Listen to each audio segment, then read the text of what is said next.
انتصار مهم أول وأداء مقنع وحضور قوي لرابع العالم في أولى مواجهاته في كان الكوتيفوار أمام منتخب سبق وأن أحرج الأسود في مواجهات سابقة.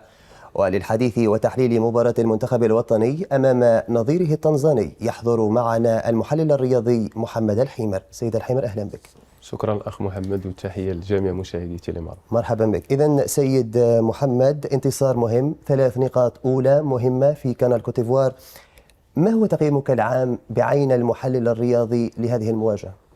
وبالنسبة لي أولا التحقيق الأهم هو الانتصار في المقابلة الأولى. كتعرف بأن لي كومبيتيسيون ديال لا سيما ديال الكؤوس الإفريقية كيكون نسق اللي كيكون منخفض شوية وكيبدا يرتفع مع المرور ديال المقابلات.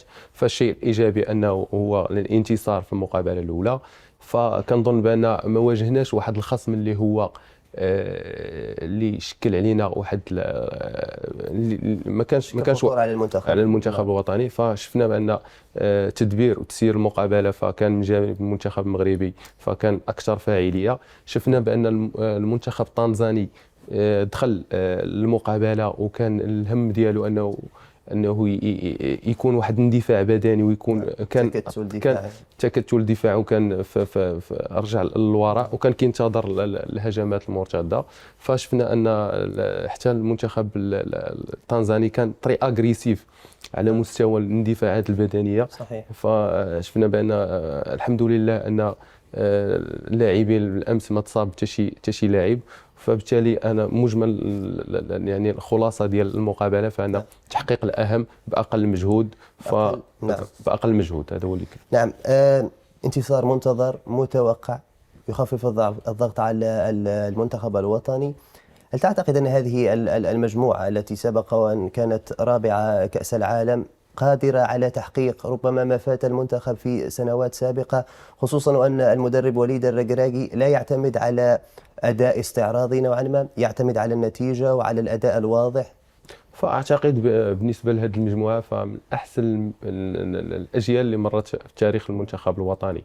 فشفنا بأن لو ساتور ديال المنتخب الوطني لا سيما ديال اللاعبين اللي كانوا في كأس العالم خلى أن الثوابت ديال النخبه الوطنيه. ضاف بعض اللاعبين ديال الشباب اللي تانتيغراو مع المجموعه. وبالتالي فانهم مادام ضافهم انهم يستحقون المنادات عليهم، خصوصا وانهم حققوا مع الفئات السنيه لإيفان 3 انه مشاو الاولمبياد وحققوا الكاس الافريقيه اللي تجرات هنا في المغرب. فبالتالي كنظن بان كتعرف بان جاي لهذه الكومبيتيسيون وجميع المنتخبات غتعمل لك ألف حساب. يعني المرشح الاول في هذه الدوره هو المنتخب الوطني. فكنظن بان الواقعيه ديال السي وليد الركراكي كشفنا من خلال التصريحات السابقه ديالو انه دائما كيقلب على النتيجه اكثر من الاداء.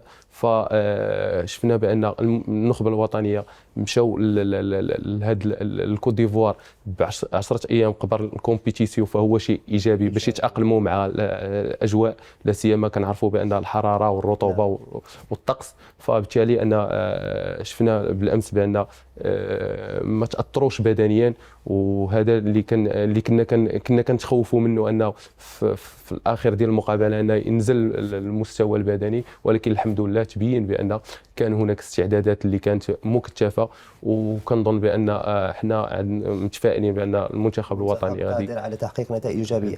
اشرت الى ان المنتخب فاز باقل مجهود في مواجهته امام تنزانيا، مواجهه ثانيه امام منتخب الكونغو، منتخب اقوى نسبيا من المنتخب التنزاني، مواجهه ستلعب في توقيت دعنا نقول أنه صعب. كيف تعتقد أن وليد بإمكانه تدبير هذه المواجهة أمام منتخب الكونغو؟ وبطبيعه الحال فاحنا غادي نطويو الصفحه ديال المنتخب التنزاني. غادي تواجه المنتخب الكونغولي اللي سبق اننا واجهناه، كنعرفوا عليه الشيء الكثير. هو غادي يكون خصم صعب من المنتخب التنزاني. فبالتالي غتكون واحد القراءه بالنسبه للناخب الوطني على هذا الخصم. هذا عنده لاعبين اللي هما محترفين وكيجاوروا اعتد الانديه الاوروبيه. ولكن حتى حنا عندنا واحد التركيبه بشريه اللي تبارك الله في المستوى الكبير، وقادرين اننا نحققوا الانتصار، لان حنا رغم ان القوه ديال المنتخب الكونغولي اصعب شيئا ما من المنتخب التنزاني، ولكن حنا المرشح الاول في هذه المجموعه باش نتصدروا المجموعه.